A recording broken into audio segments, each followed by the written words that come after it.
Saudara, Anda menyaksikan Breaking News Kompas TV bersama saya Welacen. Saudara, bencana tanah longsor terjadi di Kabupaten Cilacap, Jawa Tengah pada Kamis malam. Sebanyak 16 rumah warga di 2 dusun tertimbun material longsor. 2 orang ditemukan meninggal dunia dalam peristiwa tersebut dan diduga masih ada 21 warga lainnya yang masih hilang. Saudara, sebanyak 16 rumah di Dusun Tarukan, Desa Cibenying, Kecamatan Majenang, Cilacap, Jawa Tengah tertimbun tanah longsor Kamis malam. 2 orang warga ditemukan dalam kondisi meninggal dunia, sementara 21 warga lainnya diduga masih hilang. Tim SAR gabungan BPBD Kabupaten Cilacap Kamis malam melakukan pencarian korban yang diduga tertimbun dengan peralatan sederhana. Karena tidak memungkinkan, upaya pencarian kemudian dihentikan sementara saat tengah malam. Dan pencarian korban yang diduga masih tertimbun akan dilakukan pagi hari dengan menggunakan alat berat. Prihatin ya atas musibah yang menimpa saudara-saudara kita di malam ini. Data yang ada di kita ada sekitar 16 rumah yang tertimbun, termasuk warganya 30 orang yang tertimbun, tapi alhamdulillah sudah bisa terangkat 6 orang, 5 orang selamat dan 1 orang meninggal dunia. Jadi prediksi kami ini datanya juga masih dinamis. Prediksi kami malam ini masih ada sekitar 24 orang berarti yang tertimbun di longsoran ini di 2 dusun, yaitu Dusun Tarukahan sama Dusun Cibuyut ya, Desa Cibenying, Kecamatan Majenang. Saya tadi sudah lapor langsung ke Pak Bupati terkait dengan kejadian ini dan beliau memerintahkan kepada kami untuk melakukan upaya maksimal. Saudara, melalui Zoom telah tergabung bersama kami pengamat tata kota Yayat Supriyatna. Selamat siang Pak Yayat. Selamat siang Mbak Wela. Ya Pak Yayat, longsor di Majenang ini kan sejauh ini masih ada 21 orang yang masih dinyatakan hilang. Sebenarnya apa sih Pak penyebab longsor yang terjadi? Sebetulnya penyebab longsor yang terjadi itu ada 4 lah indikator yang bisa kita ukur. Pertama, 1, kita harus pahami tentang struktur tanahnya. Baik. Kita harus tahu bahwa kondisi tanah di sana itu lebih dominan tanah liat atau tanah pasir. Jadi ada jenis-jenis tanah tertentu yang sangat rentan sekali kalau dia mengalami tekanan karena intensitas curah hujan. Jadi otomatis tanah yang memang tanah yang labil itu sangat mudah terganggu ketika ekosistemnya berubah karena ada tekanan bentang alami lainnya. Jadi misalnya kalau tanahnya kalau lihat contoh yang terjadi di Cilacap ini memang mengarah ke arah tanah. Tapi saya kira nanti tinggal bagaimana penyidikan terhadap kondisi tanah yang ada di sana. Kemudian juga yang sangat menarik tadi betul dari BMKG bahwa sebelum peristiwa ini terjadi itu ada intensitas curah hujan yang sangat tinggi dengan durasi waktu yang sangat panjang. Nah ini menarik loh. Mengapa hujan itu punya pengaruh besar terhadap kekuatan atau struktur tanahnya? Pertama, 1, hujan itu kalau dalam intensitas yang cukup panjang dengan durasi yang cukup intensitas dan durasi yang cukup panjang, tanah bisa mengalami kejenuhan. Tanah jenuh itu artinya dia sudah tidak mampu lagi menyimpan air ya. Kedap air itu udah tidak kuat ya. Itu tanah-tanah yang jenuh air, sudah tidak mampu. Akhirnya apa yang terjadi? Tanah itu mengalami kejenuhan dan dia kehilangan kekuatan.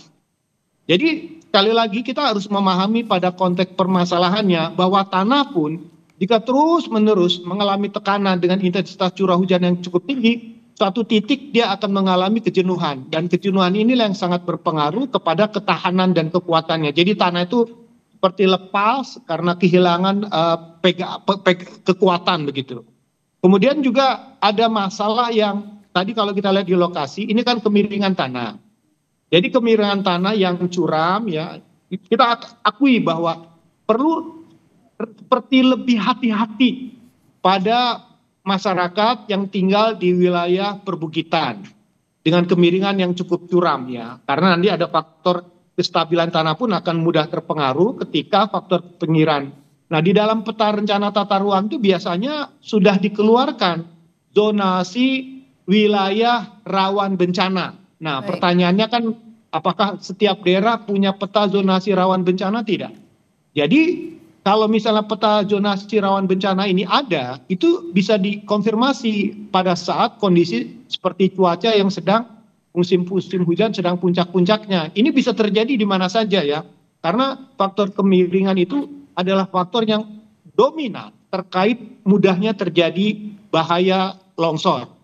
Kemudian juga ada yang menarik ya, sebetulnya ini perlu catatan. Kita selalu mendorong supaya banyak dilakukan penghijauan. Jadi ada potensi tanah itu longsor karena vegetasinya hilang berkurang. Kita ketahui bahwa dia hutan itu kemampuan untuk menahan airnya tinggi, ya. Runoff itu bisa ditahan langsung misalnya. Tapi kalau misalnya vegetasinya kurang, terus tidak ada pepohonan, otomatis akar pun tidak mampu lagi untuk menahan tanah itu. Jadi ada faktor-faktor yang harus kita antisipasi bahwa tidak hanya satu faktor hujan, tapi juga ada faktor lain yang mempengaruhi terjadinya longsor di berbagai tempat.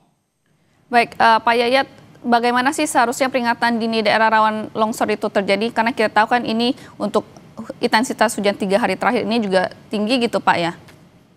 Ya, kita sebetulnya dulu pernah mengkonfirmasi, ini mohon maaf nih ya, bahwa ilmu langit kita udah cukup canggih lah. BMKG itu sudah sangat bagus menginformasikan, bahkan di aplikasi kita, di HP kita itu, kalau kita membuka tentang cuaca, itu ketahuan sebetulnya potensi curah hujan akan terjadi ya pada satu daerah dengan intensitas tinggi atau rendah. Cuman yang menjadi catatan kelemahan kita adalah sejauh mana informasi ini dipergunakan dan dimanfaatkan oleh setiap daerah, khususnya oleh para kepala daerah gitu. Nah, kelemahan kita adalah informasi yang sudah cukup baik ini dalam konteks pengawasan atau early warning system itu tidak berjalan karena ya orang menganggap bahwa seakan-akan bencana itu ya musibah yang kita tidak dapat tolak ya. Tapi kalau kita pahami ini, bagaimana yang diinformasikan oleh BMKG tentang adanya potensi curah hujan yang akan tinggi pada satu daerah, itu ditindaklanjuti dengan peringatan atau early warning system atau himbauan kepada masyarakat yang ada di wilayah yang kemungkinan besar terkena curah hujan tinggi. Tetapi yang menjadi masalah untuk di wilayah zonasi perkotaan, no problem lah. Tapi yang agak sedikit bermasalah yaitu di wilayah pedesaan. Seperti tadi kalau wilayah ini agak sedikit di wilayah pedesaan, hutan, atau di wilayah pegunungan, yang mungkin sama sekali informasi ini tidak tersampaikan. Jadi saya kira melalui media sosial atau media resmi, televisi dan sebagainya, informasi ini bisa di-cover melalui pemberitaan yang terus-menerus. Kita maklumilah di beberapa negara-negara yang sudah maju itu ada laporan khusus tentang kondisi cuaca dan potensi yang bisa terjadi akibat curah hujan besar itu pada daerah-daerah tertentu. Jadi kelihatannya sekarang memang sebaiknya kita menyarankan berita-berita tentang kondisi cuaca itu harus lebih sering disuarakan melalui pemberitaan pada jam-jam tertentu untuk memberikan kesempatan pada masyarakat untuk mendapatkan bagaimana mengantisipasinya. Karena ingat, di bulan-bulan ke depan, bulan November, bulan Desember, Januari sampai Februari, bahkan bulan Maret, itu potensi curah hujan masih cukup tinggi. Jadi ini menjadi pembelajaran buat kita bagaimana informasi yang baik yang sudah dimiliki oleh BMKG itu bisa terupdate dan tersosialisasi sehingga bisa diantisipasi. Ingat bahwa masalahnya bukan hanya pada longsor, tapi juga pada bencana banjir yang kemungkinan besar bisa saja terjadi di berbagai tempat. Mudah-mudahan itu tidak terjadi lah ketika kita mengantisipasi curah hujan yang semakin meningkat di bulan-bulan ke depan. Baik, berarti menurut Pak Yayat, apakah sebetulnya seharusnya bencana ini bisa diantisipasi Pak? Kalau misalnya informasi dari BMKG tadi yang sudah cukup canggih itu bisa disampaikan lebih awal dan juga Pemdanya bergerak lebih aktif, lebih cepat seperti itu Pak. Nah sekarang sebetulnya tadi seperti saya katakan di awal, ada kita berbicara tentang mitigasi bencana, ada peta kerentanan bencana. Nah di dalam tata ruang sebetulnya, di dalam pola ruang itu ada sebetulnya arah zonasi permukiman dan zonasi yang memang dilarang untuk permukiman.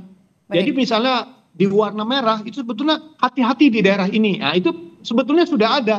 Cuman kita tidak bisa mencegah ketika masyarakat memang butuh pertanian, tempat tinggal. Nah itu yang terjadi memang pengawasannya masih agak lemah dalam hal ini. Baik. Berarti dilihat memang seharusnya ada zonasi-zonasi seperti permukiman, pertanian itu yang seharusnya itu juga ada aturannya Pak ya?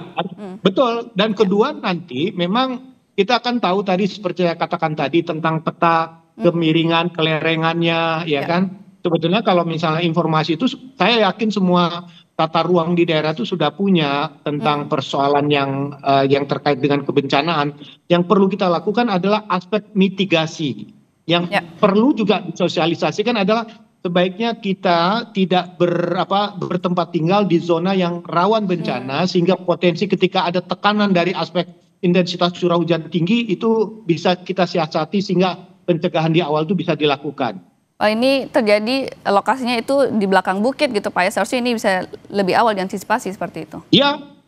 Ya, kita pengalaman bertahun-tahun di beberapa kasus kebencanaan yang terkait dengan longsor maupun banjir itu rata-rata di wilayah yang punya potensi curah hujan tinggi, wilayah perbukitan dengan tingkat intensitas kebencanaan cukup tinggi. Nah ini sebetulnya dari apa yang kita pernah alami ya dan kita siasati ke depan itu biasanya sudah sering terjadi di tempat-tempat seperti itu. Jadi yang perlu kita ingatkan bagaimana setiap kepala daerah sudah bisa membaca kondisi ini untuk dijadikan sebagai cara kita untuk mencegah peristiwa tidak terulang.